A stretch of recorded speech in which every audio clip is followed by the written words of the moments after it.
Assalamualaikum warahmatullahi wabarakatuh. Perkenalkan, nama saya Muhammad Abdul Syakur, NIM J4101900001. Ya, saya di sini akan menjelaskan terkait pekerjaan yang berhubungan dengan bahan kimia. Jadi, teman-teman bisa langsung menyimak video berikut ini. Oke. Perkenalkan, nama saya Muhammad Abdul Syakur dari Prodi Kesehatan Masyarakat, Bu. Saya ditugaskan oleh dosen saya terkait mewawancarai pekerjaan yang berhubungan dengan bahan kimia. Nah, kira-kira Ibu berkenan nggak kalau diwawancarai? Terus di-upload ke YouTube? Ke YouTube, oh insya Allah. Ya, YouTube-nya. Iya. Oke. Udah siap ya, Bu? Insya Allah. Pertama tuh pekerjaan Ibu apa, Bu, sekarang, Bu? Pekerjaan saya laundry di rumah. Laundry. Ya. Kira-kira sudah berapa lama Bu bekerja di sini, Bu? Dari anak saya umur 2 tahun ini sekarang sampai SMP kelas 2 ya, berapa tahun ya? Sekitar 10 tahun, 12 tahun kali ya. 12 tahun. Dari anak saya umur 2 tahun sampai sekarang SMP kelas 2 ini berapa sekarang 13 tahun ya, sekitar 10 tahun, 11 tahun lah. Oh, sekitar itu ya. Ya. Belasan tahun. Ya. Oke. Untuk pertanyaan selanjutnya itu biasanya kalau laundry itu apa aja, Bu, yang dilakukan, Bu? Hal apa yang dilakukan? Yang dilakukan ya mencuci, lalu jemur, terus setrika, disemprot parfum, Packing di ya? packing ya, Oh. packing. Cuma itu ya, simpel ya, Bu ya? Iya simple. Ya kayak ibu rumah tangga biasa. Cuma itu pakai di pack gitu. Oh, di pack. Iya, di pack plastik gitu. Oke. Kira-kira bahan kimianya apa aja, Bu, kalau laundry, Bu? Kalau laundry itu, kalau saya kan membuatnya belinya itu pisah ya, jadi metanol ditambah penguat, lalu dicampur bibitnya parfum. Oh, bibitnya. Iya, jadi kalau kan ada tuh yang udah jadi langsung. Oh, Jadi iya. kita bisa kalau misalnya beli bisa langsung jadi parfum sudah dicampur dari sana, atau kita membuat sendiri bisa. Kalau deterjen, Bu? Kalau deterjen saya biasanya deterjen cair sudah langsung beli, jadi nggak membuat, Oh, nggak membuat. Iya. Berarti langsung beli ya? langsung membeli. Berarti cuma deterjen, metanol gitu. Iya, kalau yang parfumnya itu yang untuk semprot itu metanol plus penguat belinya, lalu ditambah dengan parfum. Jadi kita untuk parfumnya itu kita ngoplos sendiri parfum sama metanol. Jadi Oh, untuk ngoplos. untuk takaran wanginya seperti seberapa gitu, kita nanti bisa mengira-ngira sendiri mau lebih wangi atau dikurangi wanginya gitu. Untuk pertanyaan selanjutnya itu kira-kira seberapa sering sih, Bu, kontak dengan bahan-bahan tersebut, Bu? Setiap nyemprot. Setiap nyemprot? Iya, karena kan kita kalau udah setrika tuh udah satu tumpuk, lalu kan kita semprot satu-satu. Tapi saya pakai masker untuk Oh, alat pelindung dirinya menjaga, masker. ya karena itu kan juga kimia ya, bahaya Iya. juga ya. Jadi karena kita sering setiap hari, hampir setiap hari kan, jadi kita pakai masker. Itu aja sih. Biasanya kalau cara menanganinya gimana, Bu? Kalau pas Ibu nyampur apa terus pakai bahan itu biasanya gimana, Bu, cara Ya, menangani? cuma pakai masker aja sih. Cuma masker aja. Mm-mm, AGD-nya masker. cuma masker top. Masker aja sih. Ya mungkin untuk sirkulasi ruangan ya. Oh, Jadi iya. udara juga kan jangan sampai yang ruangannya tertutup sekali. Oh, ada Jadi sirkulasinya. iya ada apa kipasnya sama apa sih namanya sih yang buat pembuangan itu? Ventilasi. Iya ventilasi atau apa Ventilasi. gitu yang ada ininya. Oh, iya. Udara biar ada Benar. udara keluar gitu. Untuk pertanyaan selanjutnya itu apakah ada gejala keracunan, Bu, terkait bahan-bahan tersebut? Keracunan belum pernah sih, alhamdulillah Keracunan ya? belum pernah. Terus kalau misal kan kontak langsung dengan deterjen yang biar Iya. deterjen terus metanol itu kira-kira di kulit itu ada itunya nggak sih, Bu, kayak Kalau gejala? saya alhamdulillah enggak. Enggak. Iya, karena ya mungkin ada ya kalau untuk orang-orang yang sensitif ya. Oh iya, Ya, kulit karena, sensitif. iya, karena saya juga kalau misalnya pakai malah sabun cuci piring itu kan saya juga kadang beli. Oh, Sama tempatnya juga di situ. Tapi kalau pakai sabun cuci piring tuh di tangan tuh agak kering. Tapi kalau misalnya deterjen untuk mencuci kan dari botol kan kita langsung menakar. Jadi kita nggak sampai apa? oh nggak sampai. Iya nggak sampai megang-megang gitu. Kalau misalnya untuk mencuci yang manual Itu saya biasanya pakai deterjennya yang deterjen bubuk, bukan yang Oh, bubuk. ya, jadi iya. beli yang merek gitu yang ada di supermarket gitu. Pakainya itu kalau untuk yang saya merendam.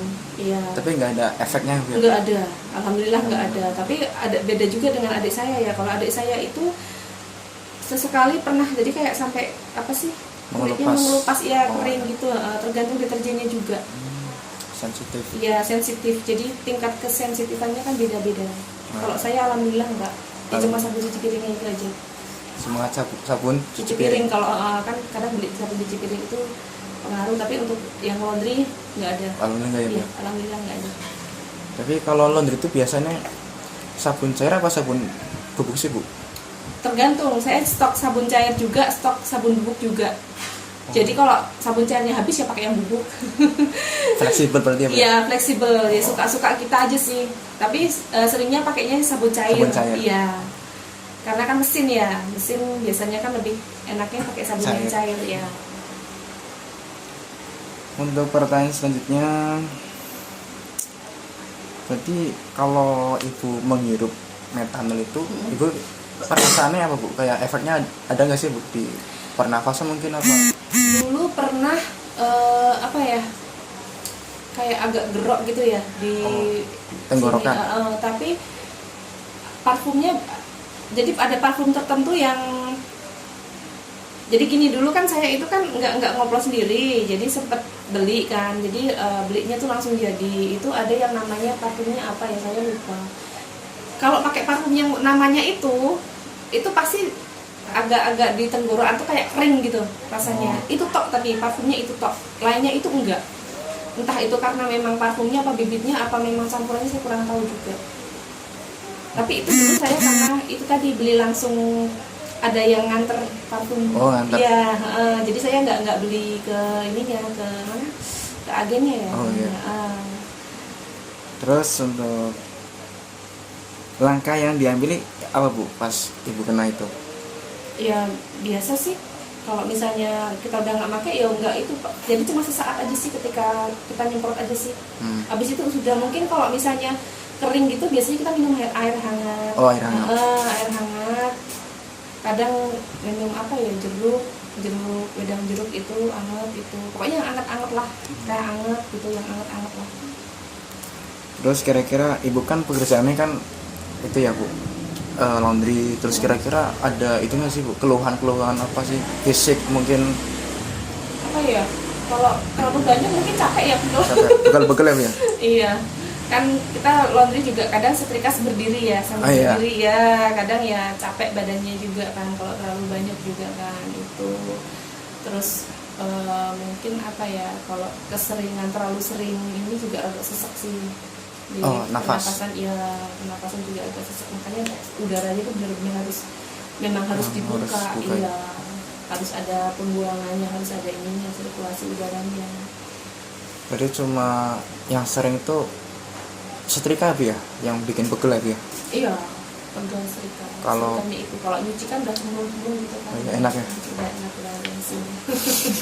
Setrika aja. Biasanya organ mana sih, Bu, yang nyerang di pegel-pegel itu, Bu? Kaki. Kalau misalnya berdiri kaki ya, tapi kalau sambil duduk biasanya tangan. Oh, tangan ya, ganti. Iya, jadi ya itu tadi efeknya berdiri. Saya tuh pernah berdiri itu kan mungkin menapak di satu kaki ya, jadi kakinya itu di bagian mana, bawah deket tumit ini dipegang itu sakit. Oh, sakit. Iya, tapi kalau laundrynya itu kan itu kalau posisi berdiri terus, tapi kalau sudah duduk terus nggak pernah berdiri itu sembuh sendiri. Gitu. Untuk pertanyaan selanjutnya tuh, biasanya Ibu kalau sakit-sakit itu mulai kapan, Bu? Sakit apanya? Sakit. Yang tadi itu pegel-pegel. Ya itu kalau misalnya kelamaan berdiri.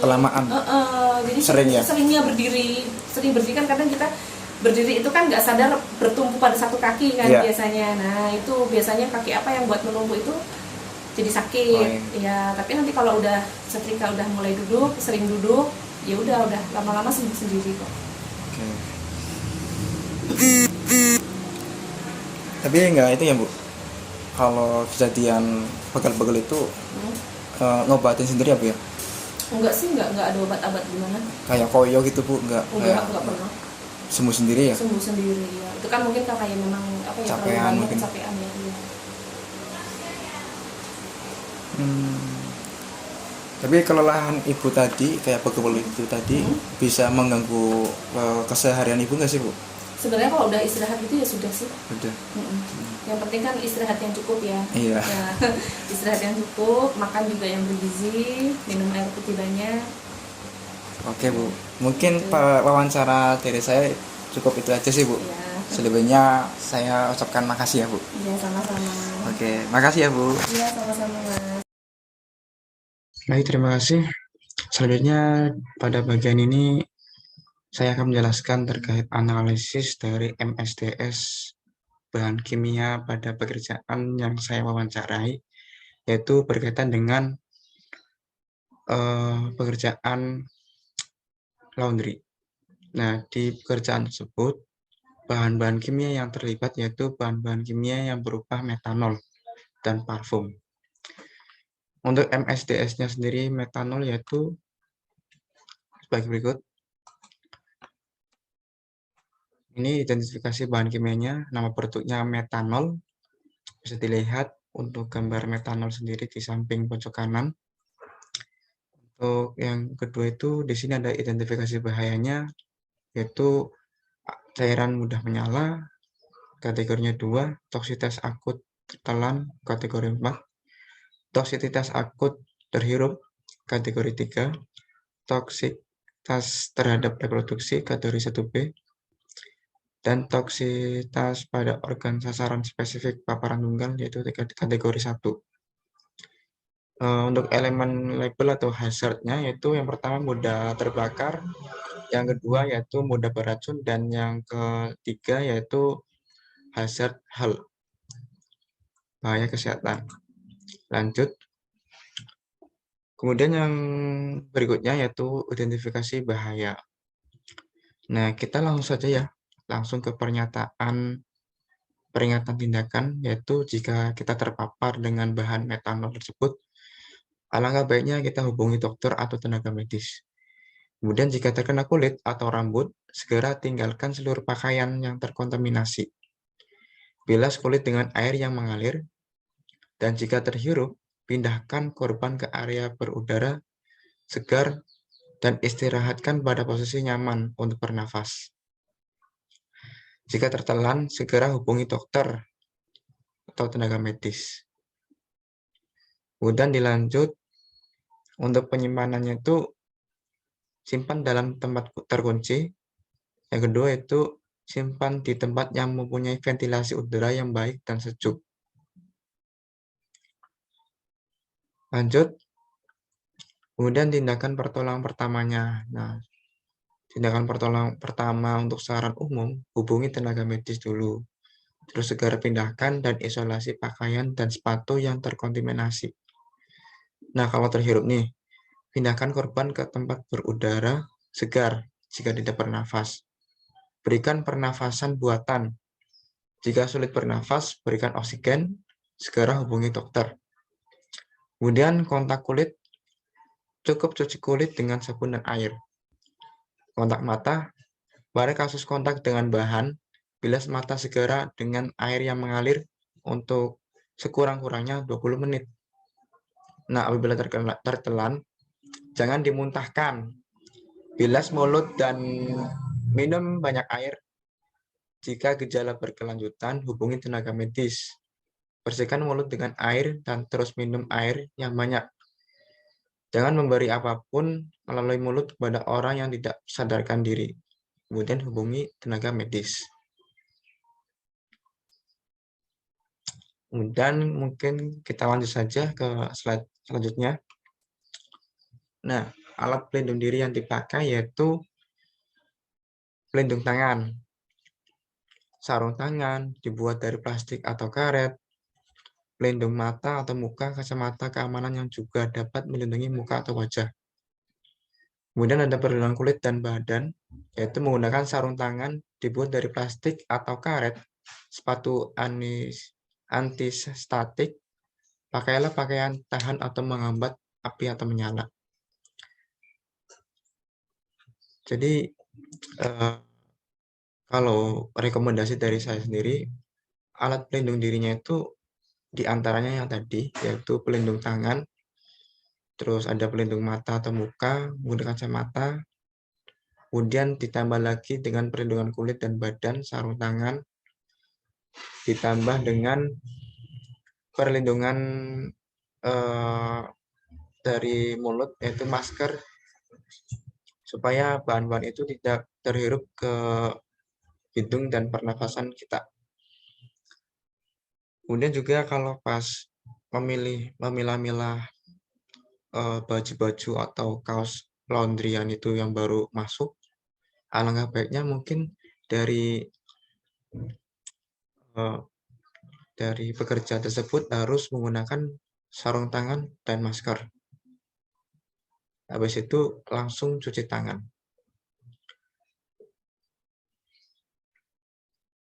supaya tidak terkena bahaya dari biologi atau mungkin bisa terkena panu, tertular panu atau gatal-gatal karena cukup bahaya kalau berhubungan dengan pakaian dengan kulit kita. Mungkin dari saya cukup itu saja.